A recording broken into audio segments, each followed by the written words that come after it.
Mr. Lawson. Anybody else coming up?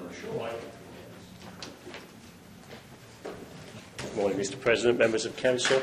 I'll provide a short overview as outlined in your paperless packet and your old business report, and then I'll yield to Mr. Lawson and Mr. Robertson to assist.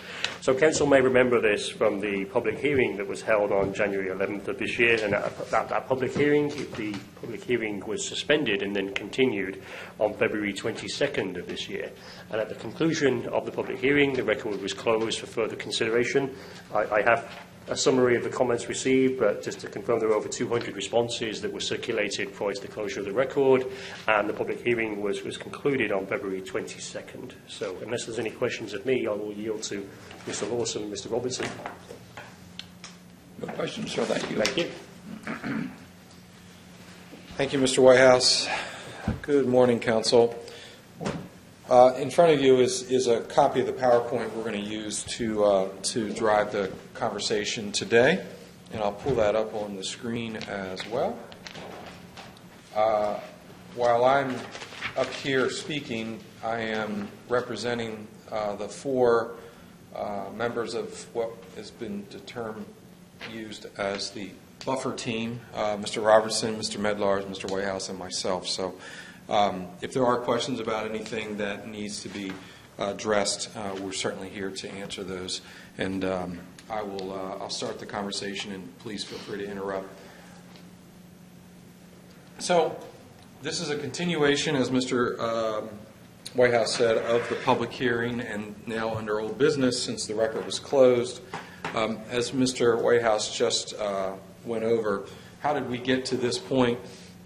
We got a recommendation from the Planning and Zoning Commission on the buffer ordinance back in December, and you held your public hearing in January, a continuation in February, and then today we're here to go over further consideration and consensus from you all to make sure that staff has a clear understanding of where we're going and understanding of any edits and amendments that you wish to see in this ordinance at a future date.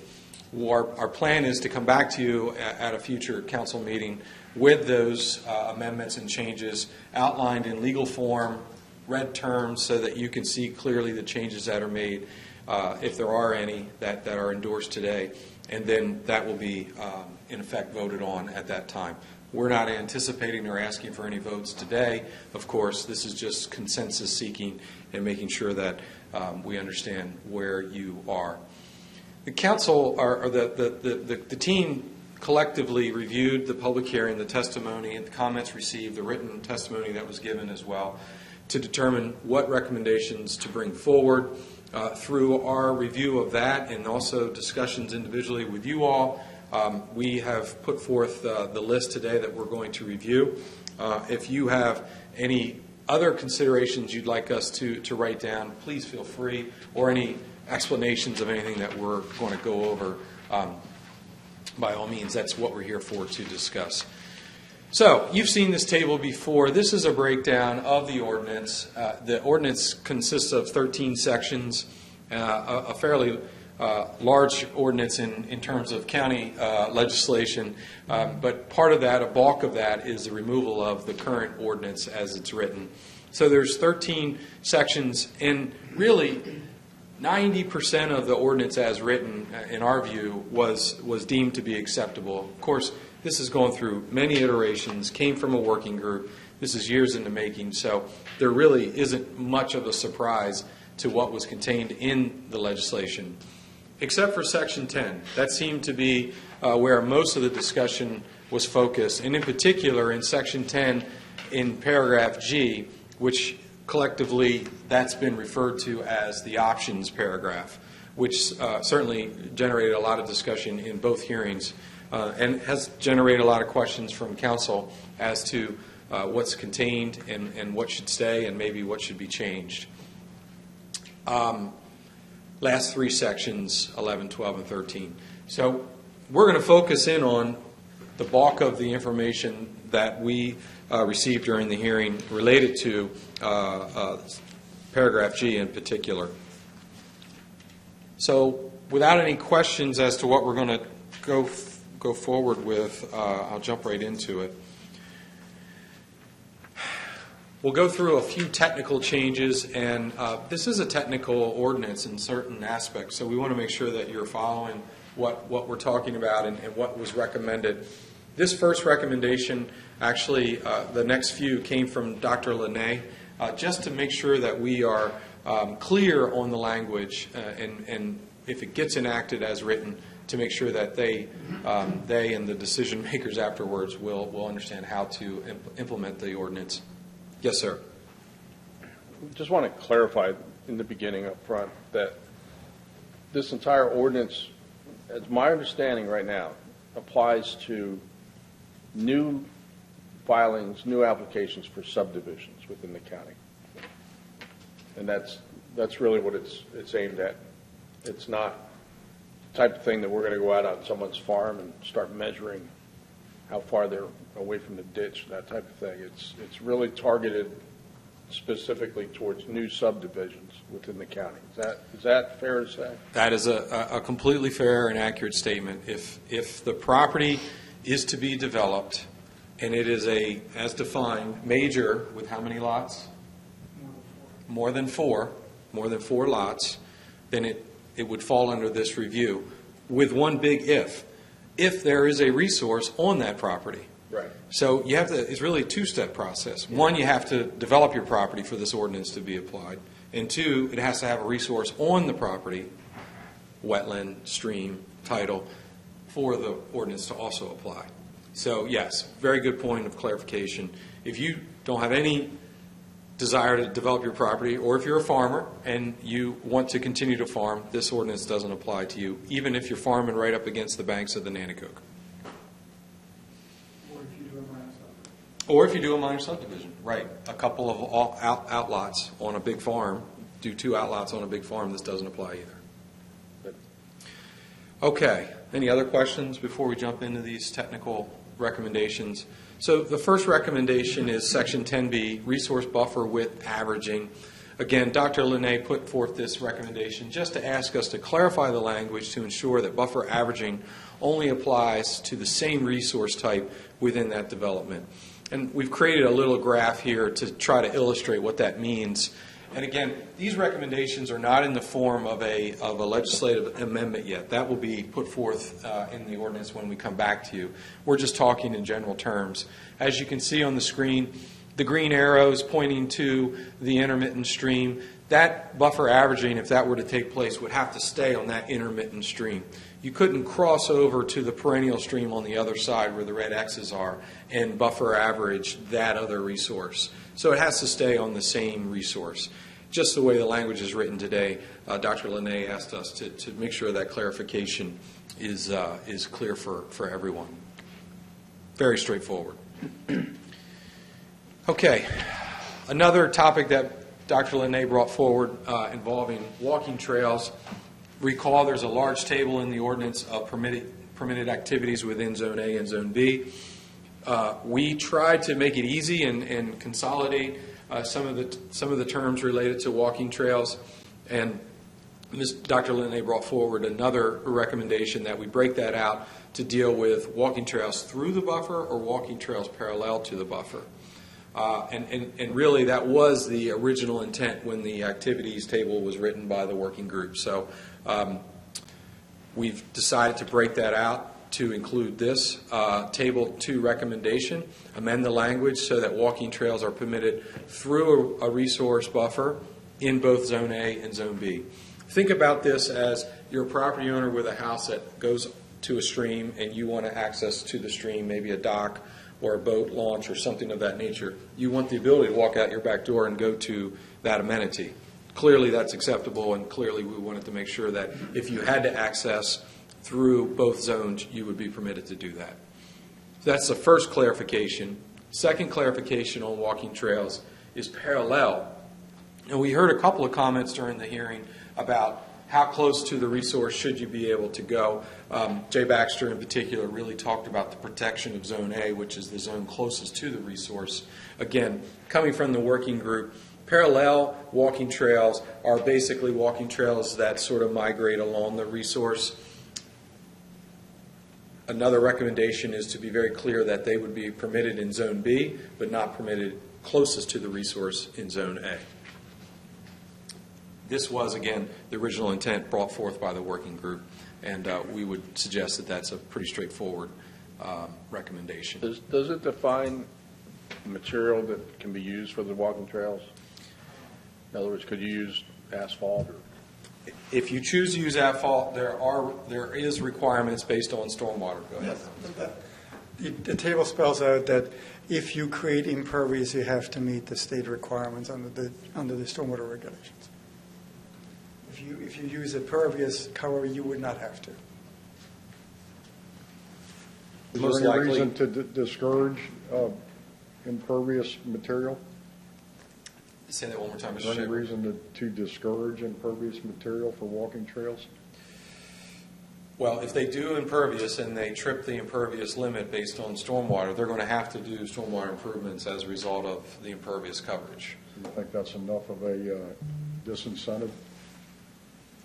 It is a strong disincentive because if you can imagine the parallel trail would be draining towards the resource, very difficult to intercept and treat, so it would become a strong deterrent not to make it impervious. Not that it's impossible, but a strong deterrent. Okay, more technical recommendations. This one involving stormwater management ponds. Another point brought forward during the hearing, if dry and wet stormwater ponds are required on the development, make sure that they are not permitted in Zone A and Zone B. This would be a change. If you recall, one during a testimony, there was a picture of a stormwater pond, an illustration of one, probably not applicable to how this will move forward. But again, a good clarification for us to make sure no stormwater ponds allowed in either one of the zones. Okay, now this is probably the next couple of slides. Now we're really getting into the recommendations that we want to make sure we're very clear on. Now we're talking about the options paragraph 10G. A lot of discussion and focus on that during the hearings, and we've heard from you all a lot about these. The technical aspects of 10G. And let me start by saying, when that was written and included in the introduced ordinance, written by us and included, it was done so in a manner where we were trying to come up with a way to incentivize property owners to maintain the characteristics of the property pre-development to development. In other words, if there were trees, keep the trees, and we'd create some kind of incentive to allow the trees to remain. Obviously, that created a lot of focus and mostly in opposition from folks that believe that this was a nod to development.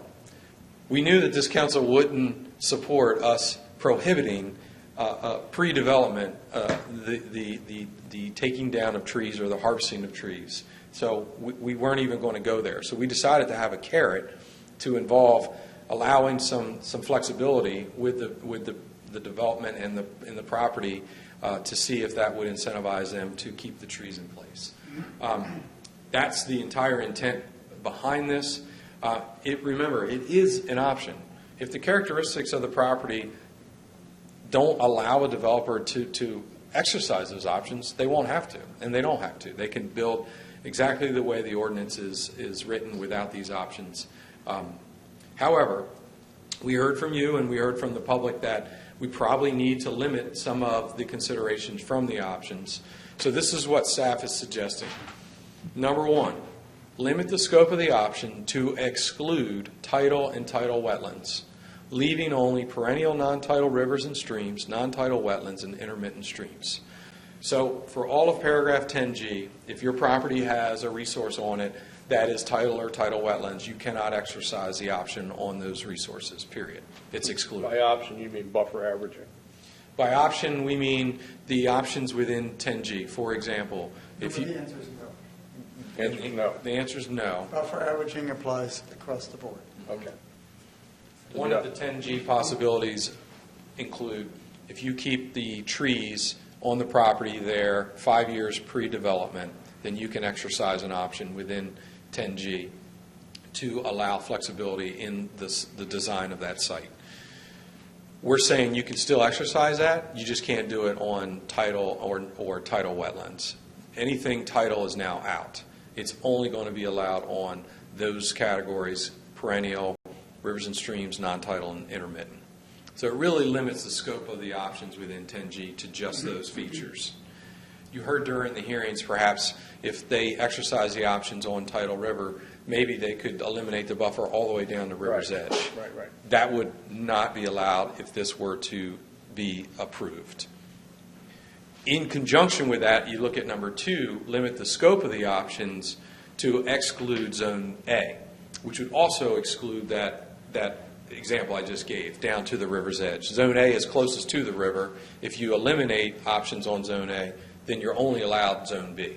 So you're, in effect, creating that buffer in Zone A forever on all examples listed there. So it'd never be less than 50 foot. you got it. Correct. On that feature, right? Because 50 foot only applies to those features. If you have a intermittent stream, the buffer is smaller than 50 foot. So it could be potentially smaller than 50 foot. But right now, intermittent streams they're not even buffered in our current ordinance today. So it's an improvement and, in effect, an increase. So the summation of this slide is a limitation of the options. It limits it to no more tidal, whether it's tidal or tidal wetlands, and no more Zone A. So it's only on these perennial streams, non-tidal wetlands and intermittent streams, and only on Zone B. So I don't want to put a percentage on it, but that's certainly reducing the scope of these options quite a bit. And I think from what you heard the public say during the hearings, probably the biggest concern is reducing the buffer all the way down to the edge of the resource. What good is a buffer if it goes away to the edge? Now, we would argue the science in our options show that we're building a buffer somewhere else. So you're not, in effect, losing the buffer. You just may have that flexibility built into the development. Then again, we think that the public would endorse this limitation of the option. Okay. I see nodding heads, so I'm going to move on. Okay, this is again, clarification language, very technical, and I want to thank Dr. Launay in particular. He read this thing a lot of times and gave a lot of good suggestions, and he is probably the voice, at least locally here in Sussex County, on this topic related to how it will actually be applied out in the field. Another 2 examples of his consideration for us: clarify the language so that references to forests mean existing natural forests. Pretty straightforward. And then 2, clarify the language so that an area preserved with a conservation easement may not be farmed. That second clarification is when you create a conservation easement down the stream, so to speak, or down the resource. And right now, you could be farming that area, but now you've bought it and preserved it. That has to then be preserved so that it can't be farmed, right? It needs to be grown up in its natural state. Just the buffer area. Just the area that you've purchased as a developer, yes. So obviously, if you've purchased an easement, you've gotten the ownership, the owner's permission to do that, and we're just saying if it's in the current ag production, it needs to be limited so that it goes back into its natural state. Todd, if I may. Please. The clarification here is that is not a reforestation requirement. It could be naturally reforested. It could be reforested on purpose, or it could be seeded as a meadow. Remember, we do allow equal footing, the meadow and the forestation option. It just cannot be farmed. So somebody may look at it and say, a meadow I cut once a year, isn't that farming? No. A meadow, natural meadow, is an equal footing with the forest, natural forest. Make sense? Mm-hmm. Okay, and that was sort of an unintended consequence in one of the options language. Again, Dr. Launay put forth a recommendation just to say, hey, let's just be clear that the effects of that are not such that it can continue to be farmed.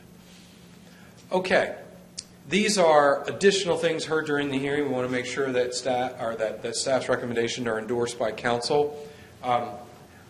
One, require signs and monuments to designate the resource buffer areas. I'm going to show you a picture in a minute why this is important. This was brought forth by a couple of folks that testified. I've went out on the internet and found a couple of just sample signs just so you have an idea of what we're talking about. Once the ordinance is updated, it would specify the size of the sign, the length between signs. You know, I'm picturing something that looks like what you see on a golf course where the signs are several hundred feet apart. It could be in whatever branding that development may have. And we're just going to specify the size and perhaps the wording on it that says, hey, this is an area that needs to be protected. Don't go inside there. You'll see in a minute, that's the calls that Jamie and the constable's office get the most, is when people are in these protected areas doing something they shouldn't. Sometimes whatever they're doing has already happened, right? They've gone in and they've clear cut it so that they can have a better view. They don't even realize that that area is supposed to be off limits until it's too late.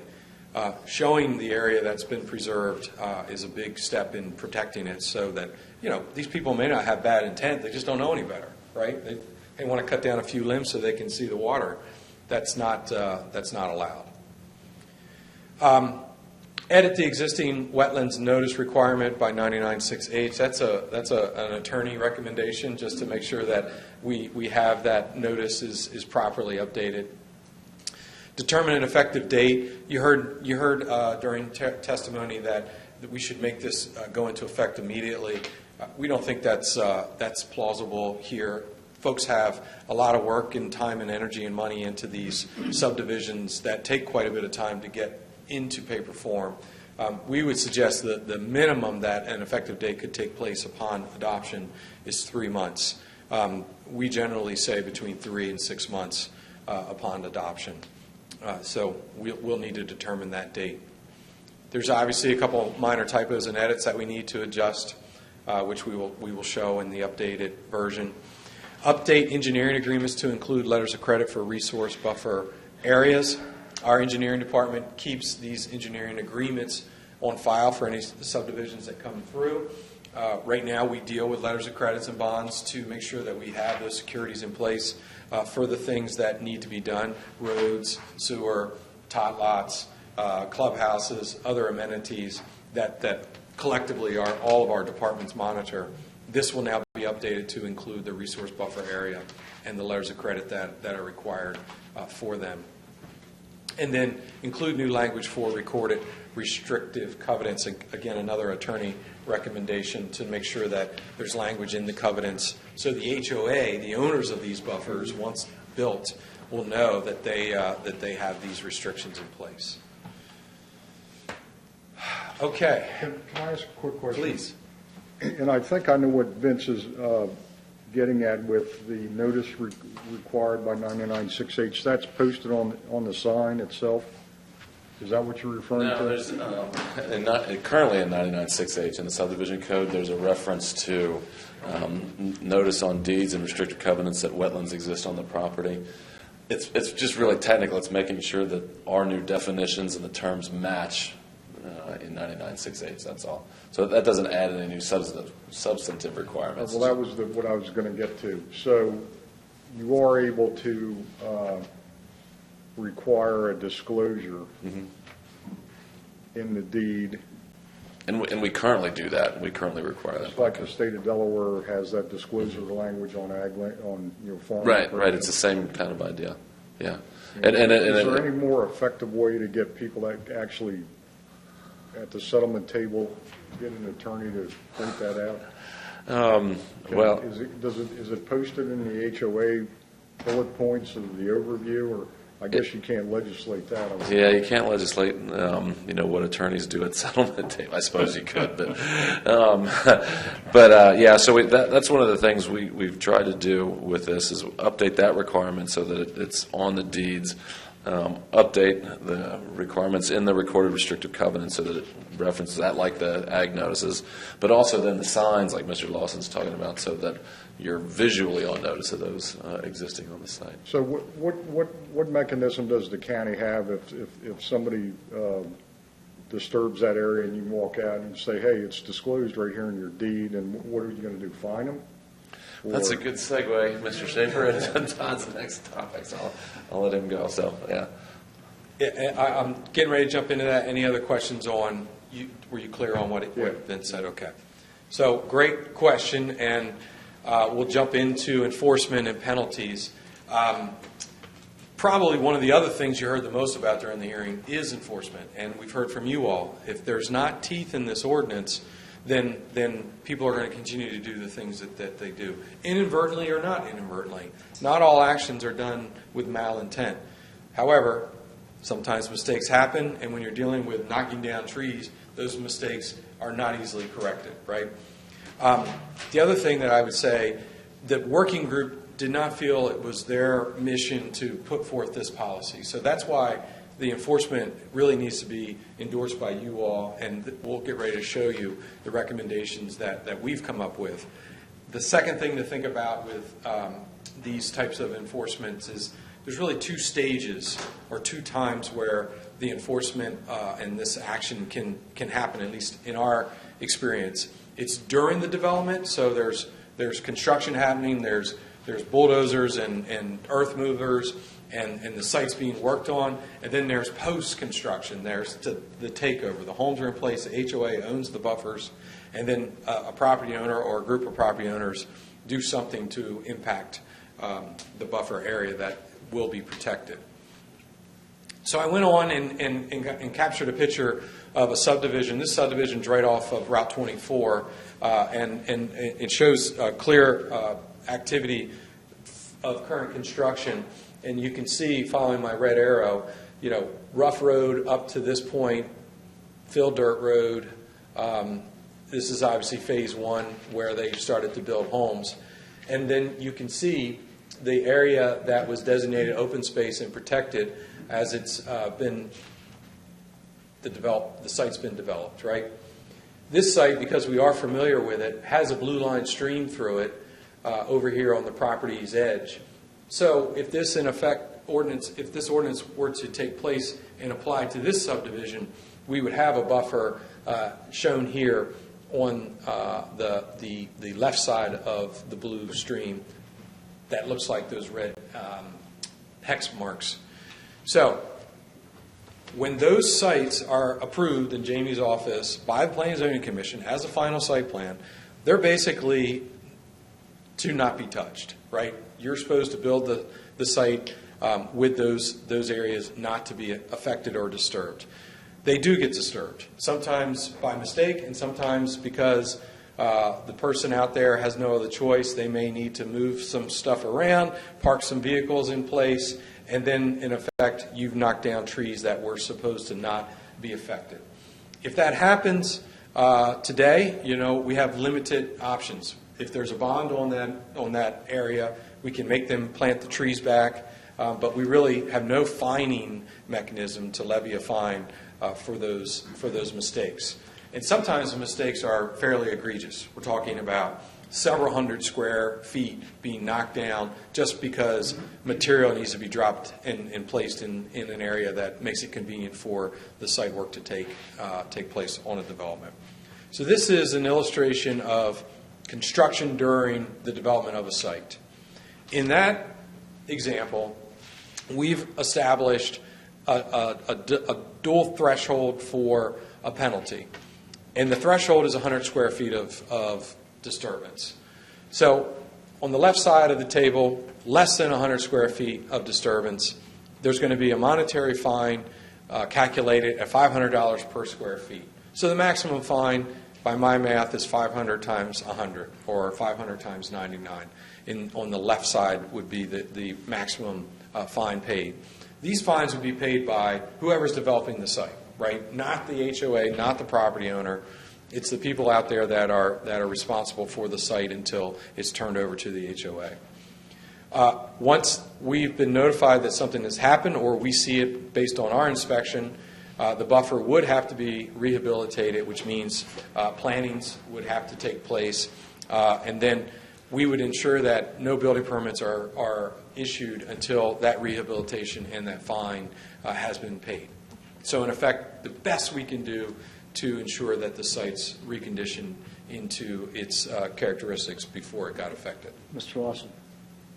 When it comes to the rehabilitation and replanting, I think we need to have a minimum size tree or plantings that go in, that are replaced, because if they replant trees that thick, this needs to hurt.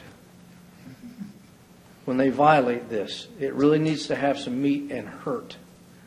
And if they put back, 3 foot tall, 3/4 inch round tree, you go buy them for $45, but along with the fine, there needs to be a penalty, because they know they shouldn't be disturbing that land.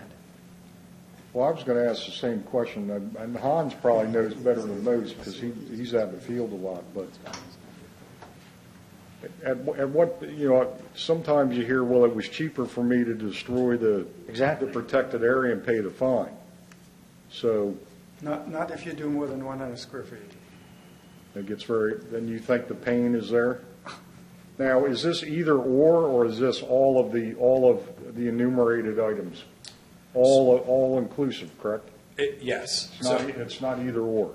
Again, yeah, it is not either or, but it is broken down by area. So a 10 by 10 square foot area, small area, we call that a mistake happened, right? Yeah. That's not a very big area, 10 by 10. So a mistake happens, you got to fix it. Anything north of that, you're moving to the right-hand side of the table, and the monetary fine doubles. So it's 1,000 times the amount of disturbed area. Per square foot. Per square foot, thank you. That's $100,000 to start. I'm okay with that. So what disturbed area, does that mean, that doesn't mean knocking everything, just bulldozing everything out of the way. That can be piling material, select fill or topsoil around, because that'll kill the tree too. Yeah. Sure. Yeah. That includes that? It does. When you go back to this, and literally, Mr. Schaefer, on these developments, there is a clear designated area, and sometimes these guys will go out and put silk fencing. We're requiring silk fencing in certain examples. If you're on the other side of that silk fence, whether you dump stone or bulldoze through it, that's a problem, right? So that's what, in effect, we're trying to make sure it does not happen. Go ahead. The conservation district permit requires the delineation of the limit of disturbance. So that is something we will latch on and say, Yeah, but that doesn't mean a silt fence, though, does it? Yes. Does it? limit of disturbance has to be demarcated. With a silt fence or just by stakes? No, it has to be. No, 99% of the time people use silk fence because it's the easiest. I've seen construction fence before, but 99% it's silk fence. So the limit of disturbance is established. Disturbance beyond the limit of disturbance would trigger. So the right-hand side, this is the teeth, right? Number one, fine. Number two, rehabilitate the buffer area disturbance. Number three, developer owner required to purchase existing natural forest in the same HUC 12, remember that's the area of the resource, with a conservation easement to the benefit of the county or an entity of the county's approval. Size of the purchase shall be 10 times the size of the area of disturbance. All building permits will be held until rehabilitation completed and easement acquired. Now, we will give the evil Mr. County Engineer credit for that, but he believes, Mr. Schaefer, that this will get their attention. And not only do you build in uncertainty in the timing, because you got to go out and buy this conservation easement now, but Yes. the magnitude of that is so great that it's going to hurt. It's going to hurt in their pockets. So this is an or? It's not, it's an and. 1 through 4, all together. All inclusive. Can we go back to that picture of the development? Can we answer Mr. Hudson's question real quick? Oh. The county engineering easements over many, many years established the baseline for tree compensation. So there's a value associated with it, or if the owner prefers, it says 1.5 inch caliper at breast height, minimum 12 feet. So that's, so that's 3 times. It's not 1. For every tree disturbed, 3 1.5-inch caliber at breast height, 12-inch minimum height.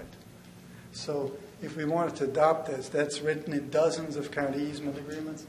That's sort of the county engineering department standard to answer your question. Okay, thank you. So you said a 10 by 10 area is not a very big space, and it kind of really is not. But you have a development that looks like this, which I don't know the distance there, 1,000 feet maybe? I don't- Of this open space The here? blue line, where the blue line. Oh, the blue line? And where the buffer is. Yes. I don't know what that distance is. Well, what if you had, in the span of that space, 6 10 by 10 areas of disturbance? Is that a $600,000 fine? Or is it 10 or 6 $500 fines?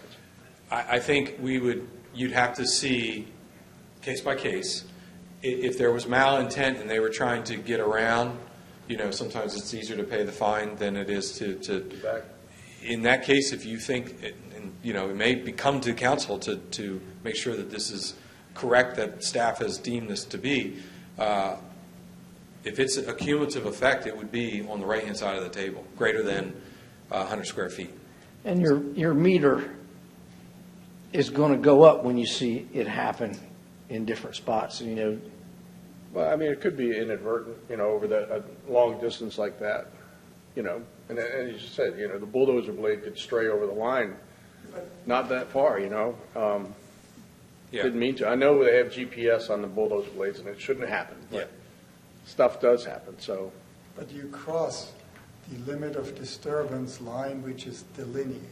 True. So I think what we need to, once you feel comfortable with this, the pre-construction meeting, which we have with every developer, will have to be clear. This is your limit of disturbance. Don't go beyond it. Please read the penalty section.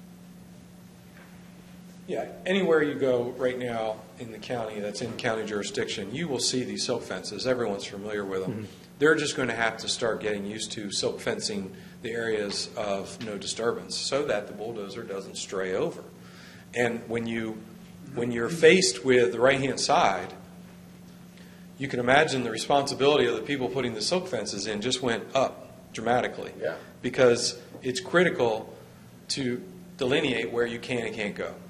Yeah, because in that picture, you should have said, if they're 3 feet, if they put the silk fence 3 feet over by 1,000, you just put the guy out of business. Yeah. Right. So. Yep. No, you you're start exactly carrying right. insurance for that. But these things are down to GPS level measurements, right? Sure. That these guys are out with the surveys, with the GPS, so that in the hope that this doesn't happen, and maybe you should inch over a foot to make sure that you're careful enough not to get near it. The sophisticated developers will realize that this is now in place. They're going to be told in person by our staff. And are we sophisticated enough to be able to determine accurately when or when not, they're not in compliance? Yes, 100%. Now with our master grading requirements, where we're down to GPS level measurements as well, we have the same tools that they have, and our staff are trained to do that. In addition, when the neighbors think that things are moving that shouldn't be moved or cut down, they call him within 2 minutes of the first chainsaw, and we're usually out on site to make sure that things are being done correctly. But yes, to answer your question, there, two things. We think that this can easily be administered by the county, and two, we think this is of a magnitude that will get the development's attention so that they don't make mistakes. Do you think we need to up our staffing? No, not at all. You're pretty confident? Very confident, yes. Okay. Did I misunderstand when you said that a fine of a significant magnitude would have to come before council? Well, eventually, any decision made by any county employee could be appealed officially or not officially in front of you, right? And if we are issuing a $600,000 fine, perhaps that you need to know about that. I'd like to know that. Right.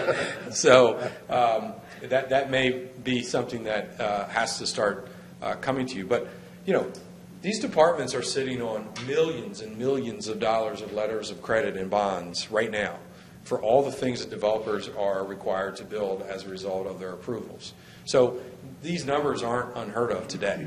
So it's something that we're very comfortable administering. How long have you been doing master grading plans? When did we pass the master grading plan? 2017. 17. So this is a little off topic, but I think it's a good question. The woods at Burton Pond, remember the people were concerned that the trees were being knocked down? Is that pre-master grading plan or post-master grading? The site plan for that development came in after 2017, but the original approval, I need to dig out the original approval, but I know that one came in through after the 2017 threshold, so there should be grading information at least on the So somebody should know whether or not trees are being taken down improperly or not by the master grading plan. Woods at Burton Pond was prior to 2015 because it was approved when I came here. Okay. So that wouldn't have fallen under that.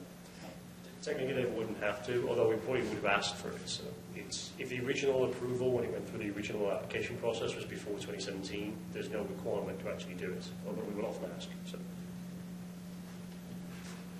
Okay, so a minute ago I said there's two disturbance times. There's construction disturbance, which we're talking about. Now let's move to the construction is over, the development is built, the HOA owns the areas that are to be protected, and what happens next. And we put an illustration in just for ease of discussion. This is an actual development in Sussex County, and when I said a minute ago you walk out your back door and want to be able to access your backyard, this is a clear illustration of that. However, your backyard ownership has limits. It stops at some point, and eventually it is, if there's a buffer there, the buffer is owned by the HOA, and if the property line is the extent of the community, then you're on someone else's property at that point, and it could be state or federal protected lands. This one is actually title, so eventually there's a line in there someplace that would indicate that you're not allowed to do anything in there unless you have a permit someplace in this area. Hence the signs. Correct. Yeah.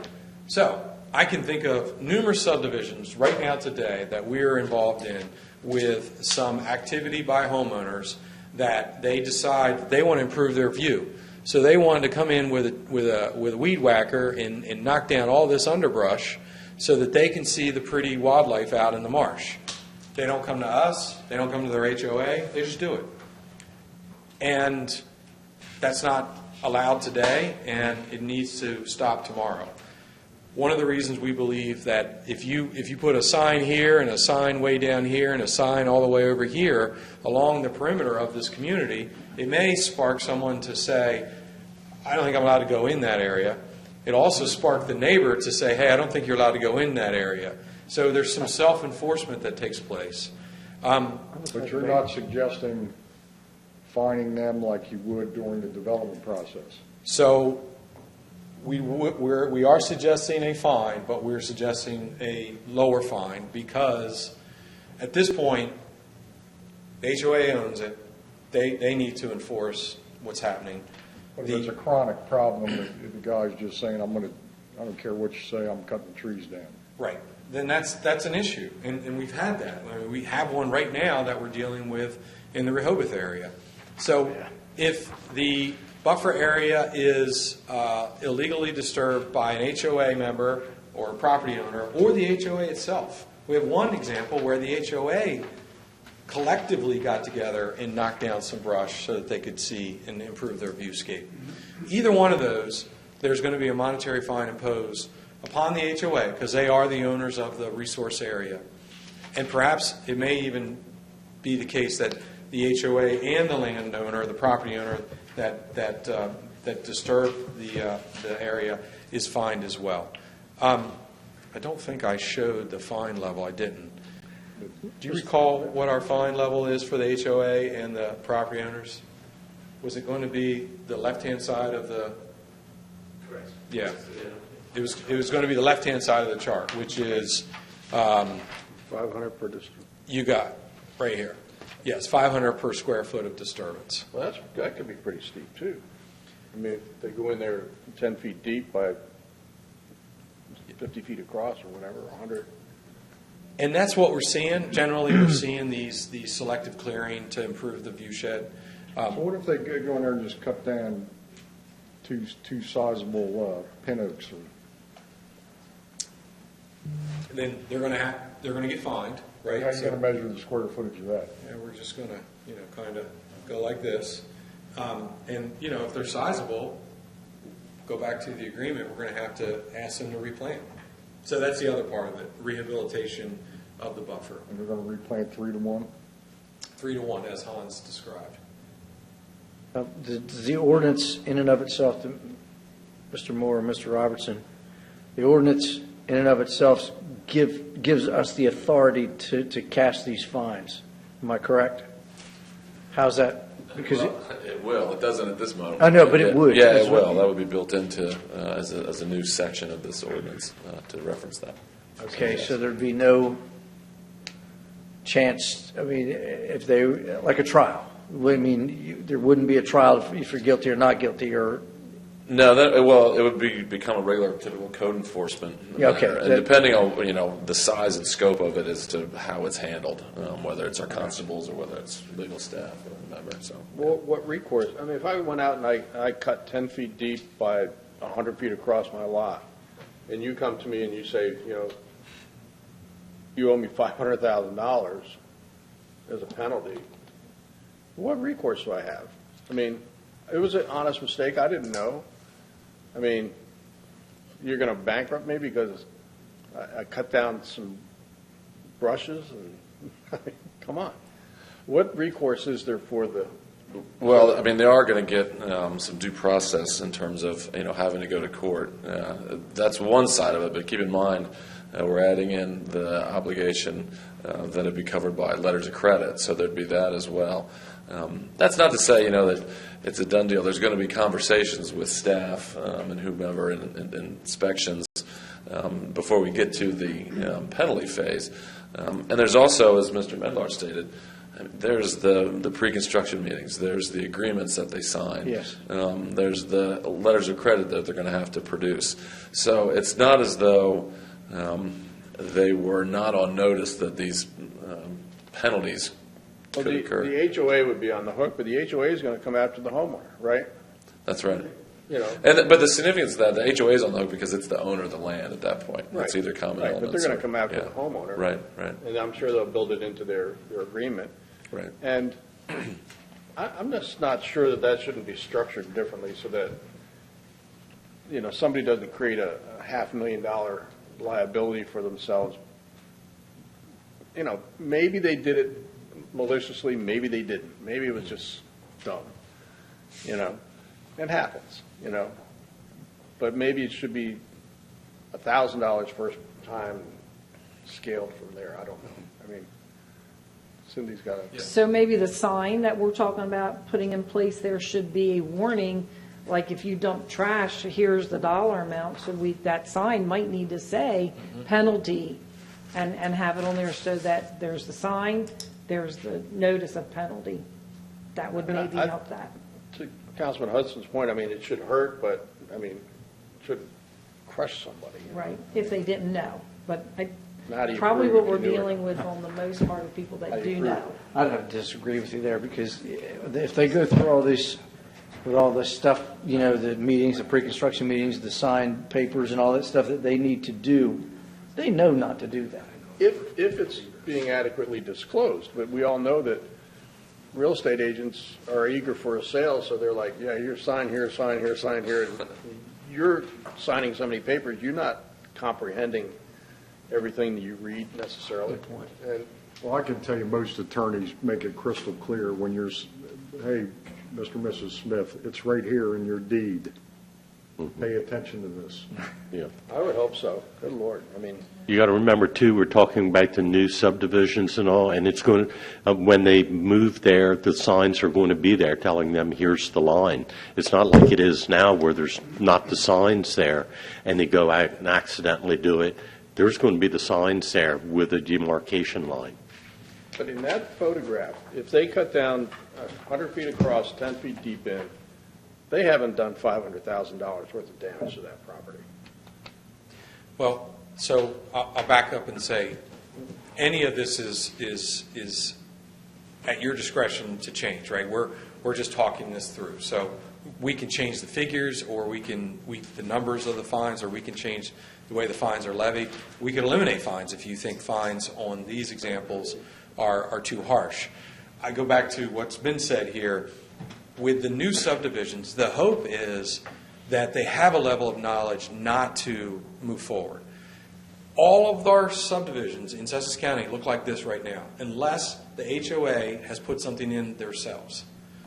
No signs, no understanding. They walk out their backyard and they don't have a clue where their property ends and the HOA's begins. I'm pretty sure that's Bay Forest, I don't know. I think, but it's very hard to distinguish what's what. Yeah. But those signs make a big difference. So we're hoping the fine is the last thing that happens, right? They've been, the HOA sat down and said, okay, folks, don't go past the sign. They know the sign's there. And Joe homeowner goes in and says, hey, I'm gonna clear out my view shed. Is that allowed? The HOA says, no, it's not allowed. They know it's not allowed. None of this is happening today. They don't even know that these areas are restricted in what can happen and what can't happen. And if they do, they just choose to ignore and ask for forgiveness. And it's not, but the funny thing about it is it's not their land to start with. Well, and sometimes They don't own that portion. to the property owner's credit, sometimes it's an exercise by the HOA, right? They clear this area of the development, and that's happened as well. You may recall a little boat dock on the Rehoboth-Lewis Canal that you got asked to approve. Well, portion of that area next to the canal was trimmed by the community. Well, they got rid of Phragmites, which is a good thing. Had a good view out They there. did. So, It looked like natural grass was growing there. I'm not a scientist, but I think they may have done a nice job. But hey, listen, and I agree that may be a little excessive for a penalty for that type of abuse. But Accident. so how does the county collect that? The tax lien? well, If you do find an HOA, how do you collect it? I would assume we would, if it got to the point where fines are levied and we're at a point of collection, the HOA would have to pay the county just like we collect fines for other We purposes. take them to court Yes, if they don't pay it? yes. I mean, because there was kind of a misconception from the start when we had the public hearings that there were not any penalties at all with regard to buffers, and because it didn't appear in this ordinance. We have fine capabilities currently in the zoning code, which this ordinance would be a part of. It was $100 per day, which we currently, the constables deal with and enforce right now. So, but after what we heard from everybody at the public hearings and from you all in planning and zoning, the idea was, well, we need a separate category for this particular ordinance and put it right there in the buffer ordinance. So that's a long answer to the question, but we do have fine capabilities. We do have a process for enforcing that and collecting that now, as I said, with staff and with constables. But then if it gets to the level where it's significant, I think the constable's office would involve legal staff to pursue it as well. And if they say we're not paying you, then you take them to court? Yeah, we get a judgment against them, we can enforce against that judgment. That's right. And with the courts, I know like the JP courts have certain level money and then CCP and then right on up. Right, there's jurisdictional levels Yes. depending on the dollar amounts. And Yeah, where you okay. go. Yeah. So this is why we're here. Right now, the HOA versus homeowner activity taking place that's not supposed to happen. I'm hearing some things about this monetary fine, if applied, when there's a mistake, maybe too much. Is that we're not voting? Not we're just- on the construction side. Not on the construction side. Right, but this is the perceived, as we move forward, that left side would be also HOA and property owner. It should be capped or progressive in some, multiple violations over time. Yeah, I mean, come on, you already knew this. But I would just shudder to think some poor guy, it was a beautiful day, so he went out and decided to clear some brush out so he had a better view and ended up in really deep water, financially. Any suggested limits? So then maybe you could have the rehabilitation as that penalty as it applied to that. Wouldn't have to be all of them, but it could be, okay, if you can fix and put it back to the way you found it within a certain period of time, then you didn't get all of that. Yeah, But I mean, that's fine, and maybe you some. got something, you got one of them. I mean, something, I don't disagree with what Doug's saying about, you need to get their attention. But, I'm not looking to crush anybody. Don't have any suggestions. Can I make a suggestion? When Hans come up with something. No, I mean, like there's this, like we collectively, us, heard you collectively say, we don't want to see this ever again in front of us. So maybe the pendulum swung too far to the one side. So when our counselor and I were just talking about it a little bit, the second one the larger one has the uncertainty of time built into it. Right. That's the big penalty. So in order to take this and say instead of $1,000 per square foot, $1,000 per day, because now you have some control over you want to remediate as fast as possible. Well, I don't think anybody had a concern with that, did we? There's some issue. I'd like to point out one issue which we feel the pendulum may hit us on one thing, and that is once you reach these kind of levels, it will probably trigger a clear cut, because you as a business person cannot expose yourself to that level of. A simple survey mistake could essentially wipe out your LLC. Yeah.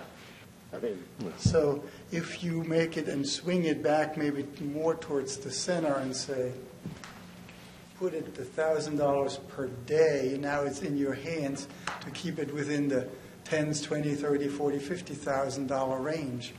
Because if you're exposed to this... $1,000 fine gets your attention. No, I mean, like now that we're talking, the two of us, if you're potentially an employee error can cost you $100,000 Or more. or more, you probably want to prevent that from happening, and the only way you can prevent this from happening is eliminate the potential problem.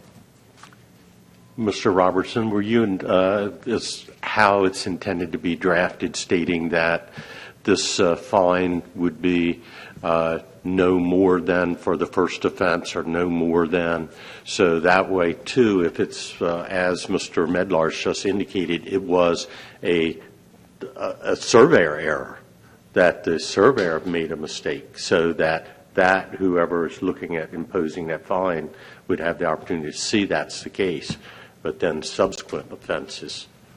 Well, that's why you make sure he has E&O, right? Yeah. Well, we had not drafted it that way, but that's something we can certainly take into consideration, where there's tiers, first, second, third offense, or multiple offenses, that sort of thing. Yeah, I think the multiple offenses is where you get serious with them, right? I mean, what do you think? All right. I think with the GPS stuff today, Sure. and all of the, right down to the 100th of an inch, the equipment and technology you have, Yeah. and you got guys, and we always say guys, it's people that are developers, and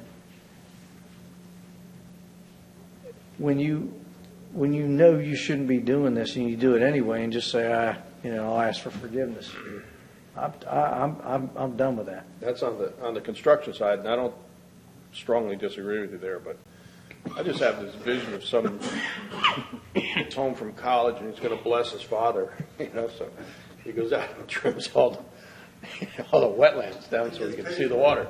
And his dad comes home from work and it's like, son, what have you done here? Sell the house. Yeah, sell the house, time to move.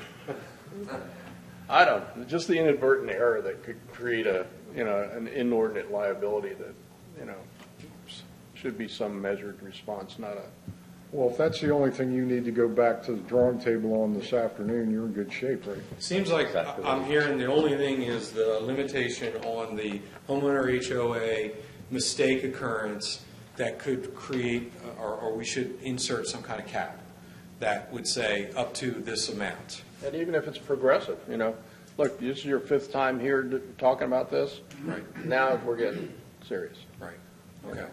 but Okay. that's, I think we can creatively come up with something that fits that. Again, you'll see this before you vote on it, obviously, and we're going to take it one at a time with the amendments. So this could be changed again if you don't like what we come back to you with. Eventually, the final ordinance will require those amendments to be considered. Good work. Maybe just a passing thought, somebody said a while ago, maybe on the homeowners HOA side, maybe you put a lot of the teeth in number 2 and require an in-depth rehabilitation and replanning, and it's a certain time frame. You haven't got like 3 years, you got like 30 days or whatever to do something to get that, Yeah. Certainly, that's in their power. Yeah, To yeah, get you can that start replanning. replanning it and rehabilitate as you can. Good. That was our comments and recommendations. Do you have any other topics you want to address and we come back to you with in amendment form? Got anything else? I think you've done a pretty in-depth review and changes and comments and suggestions and a lot of things, so, yeah. All right. It's certainly improvement, and we've gone through the steps. It's improved, it's gotten better, it's gotten what we're trying to accomplish, I think. Have I got any questions, comments, whatever, while they're here? Okay. Thanks very much, If not, we're everyone. going to move on. Thank you. We'll be back in